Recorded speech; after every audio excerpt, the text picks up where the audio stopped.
来继续来看南投这个乡亲，12年前因为公安的意外，失去着2只手的大父母，生活上真无方便，参要压地、要溜溜啊，拢做袂到。世界找头路，无人要甲请。上界害的是，要来申请着残障的鉴定，嘛无符合着资格。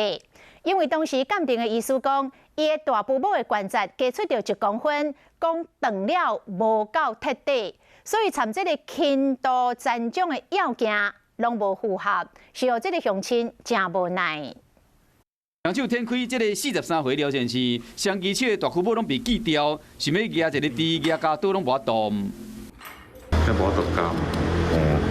一般的拿法这样子一定会掉啊，已经没办法打开啊。 12年前，一场公安意外，廖先生失去2只大躯母，休困2年，想要搁出来上班，抑搁找无头路。廖先生想要申请残障鉴定，抑搁鉴定医师却甲讲，大躯母断了无够彻底，连轻度的残障都无符合，安尼甲讲伊真不爽。比我轻的都可以申请。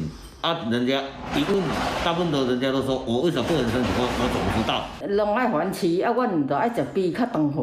原来依照卫福部申请障碍鉴定标准，双支手的大躯母都爱断甲大，才有符合这个规定。因为这个廖先生还阁差1公分，所以讲无符合规定。其他医师实际说明讲，是安怎差1公分，差遮济。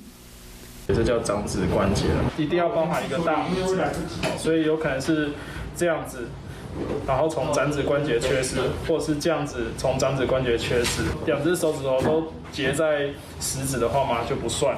无到申请行政补助，廖先生即马靠做线工咧过日子，已经望讲相关的单位会使个审慎的评估，尚无互伊生活上有一个基本的保障。